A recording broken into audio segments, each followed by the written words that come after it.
idea of just not owning property is just fucking weird to me, though. It is. It's very very strange, and but they do, as I say, they're a lot more cash rich, and they've got I think a lot more common to have investments and whatnot, short term more investments in Germany. From my understanding of it, but it's a slightly different, and they're a lot more.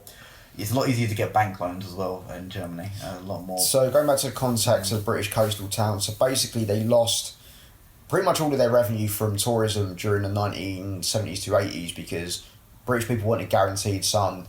If you ever see a British person in the Mediterranean in the summer, particularly if you're from the States, you probably think, why the fuck are there so many British people here in August? They're going to burn to death. How can you deal with this? Well, we've got with the sun. Not so much anymore because at least for the last few years we've had baking hot summers where we can now guarantee sun.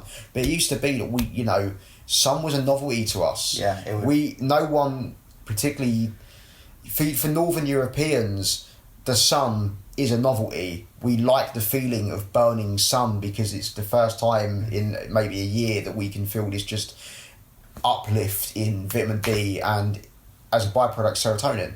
It's a very unique experience, and the sort of heat you get on the continent and in certain parts of America, particularly California and Florida, or the sort of wall of heat that hits you. Yeah. You very rarely get that, particularly back in the day in England, and maybe we'll get it for 2, maybe 3 weeks in the summer, and then it'll go. Not even. I mean, yeah, maybe where it used to be, it was just like it was uninterrupted. You'd get it for a couple of days in 1 week. And then you go back to grey cloud, and there's the quite famous saying in the UK.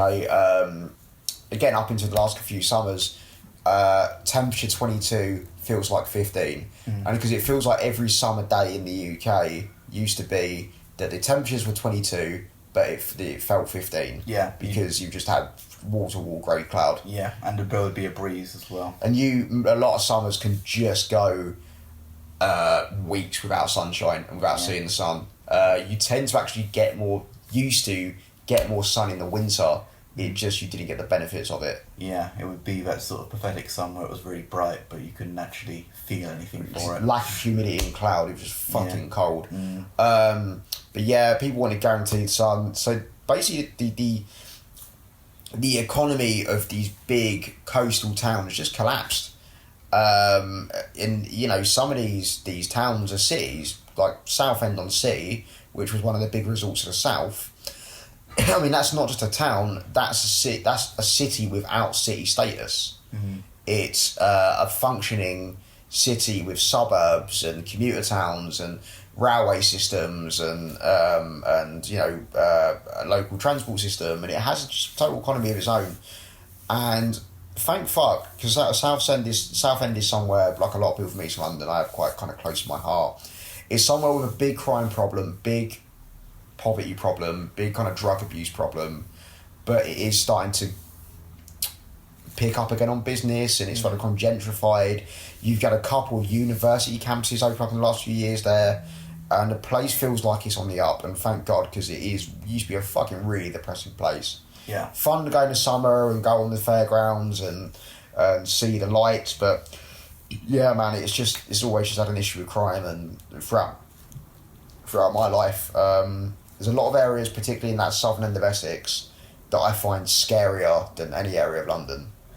Yeah, I mean, I remember reading a biography of Najib Nawaz, and he lived in Southend, and he used to get chased by neo-Nazis down there in the late 80s,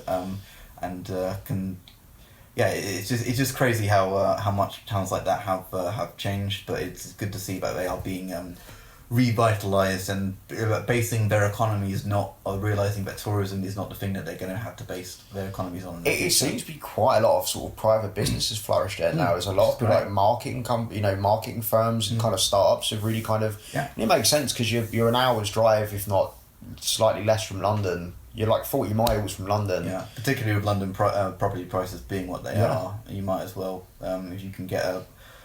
I've been fucking considering. I've been thinking of moving to Southend just because, well, one, you're by the sea, and two, just the property prices are just a lot lower than London. It is crazy the drop off that you get when you get outside of the London commuter area, as it were. Yeah, once you go onto the Essex coastline, you kind of get outside the commuter area and it becomes a bit cheaper. And also, I don't know, there's a weird west-east divide in Essex where if you're from the west side, it's generally a bit more the whole way up until you get up to kind of Midlands, East Anglia area is kind of richer, it's more prosperous, it's generally more beautiful, it's beautiful for kind of lush forestland, Saxon country. If you go east, particularly east of Brentwood, out towards the sea and along the Thames estuary out to the sea, it's a lot poorer, less employment opportunities, less people commuting to London, less people kind of well educated, and as a byproduct of that, the obviously the accommodation is very cheap, but also the London boroughs, particularly the East London boroughs, have been dodgily moving their claimants, their benefit claimants out, and their council house tenants out to that area of Essex without telling the local authority.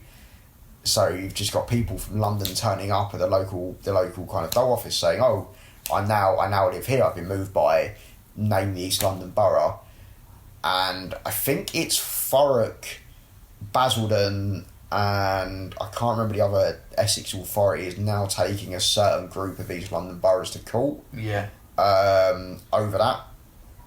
This is a really interesting topic. I'd like to do a full episode on it at one point. It would be good, yeah, because it would be good to do a deep dive. I'd like to just forget, just for one day, just to plug the kind of political ramifications and kind of partisan issue, and just talk about this actually, the kind of forced resettlement of people from the East London boroughs, because that sounds like some weird like left-wing conspiracy theory, but it's actually happening. Yeah, and particularly as it's one of those things where it's an odd arrangement, and it does seem to be something that could be bipartisan, as it were, where people from the left will not like it because it's effectively moving people that may not want to be moved out of London. So the left are claiming this is both social and ethnic cleansing. Yeah, that's because you're moving either poor white people, which to be fair there is less of in those areas now. They already they fled I'm not going to use that term.